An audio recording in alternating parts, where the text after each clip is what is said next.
Vous avez tous à la maison une plante un peu malade, devenue véritable mangeoire pour les insectes qu'elle héberge.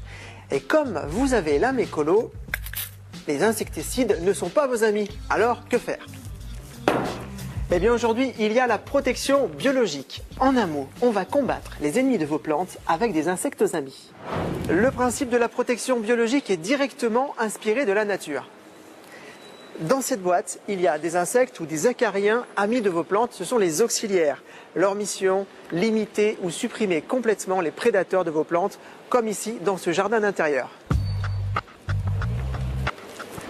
Bonjour Pierre. Bonjour Franck. Alors la protection biologique est-elle une tendance dans votre métier de paysagiste d'intérieur? Ah oui, c'est une vraie tendance. Au début des années 2000, nous étions pionniers dans ce domaine. Aujourd'hui, les demandes sont de plus en plus nombreuses. Pourquoi? Parce que cela représente la biodiversité à l'intérieur. Lorsque l'attaque des prédateurs est trop importante et que la lutte biologique n'est pas là pour répondre à cela, comment ça se passe? Il y a une autre solution? Alors, il y a des solutions. La première des choses, c'est de tailler. Il faut supprimer la zone infectée par les ravageurs. Et puis ensuite, on peut également traiter avec des traitements biologiques. Il y a par exemple les huiles blanches qui permettent de paralyser les cochenilles. Alors on va rester à l'intérieur avec mon ficus qui a envahi de pucerons. Comment ça se passe? Il faut observer très régulièrement la population de ravageurs. Et lorsque celle-ci devient trop importante, on lâche des auxiliaires. Merci Pierre. Merci Franck.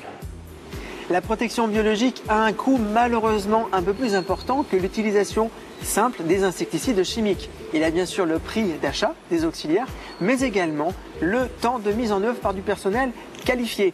Mais sachez qu'il existe pour vous, pour la maison ou le potager, des kits en jardinerie qui sont faciles d'utilisation, prêts à l'emploi et qui vous coûteront à peu près 20 €.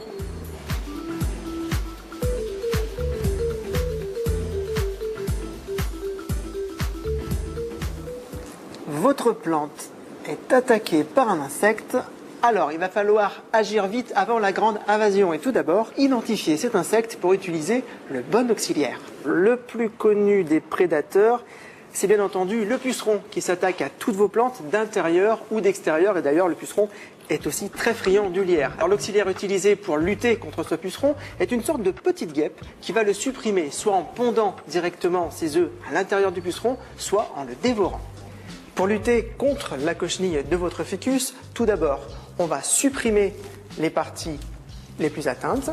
Ensuite, on installe le prédateur de la cochenille, ici une forme de coccinelle, sous stade larvaire. Alors là, ce sont des ficus pumila, c'est une plante tapissante d'intérieur, très courante d'ailleurs. Son principal défaut, ce sont les attaques d'araignées rouges. Et pour lutter contre ces araignées rouges, eh bien, on va utiliser son prédateur naturel, un autre acarien.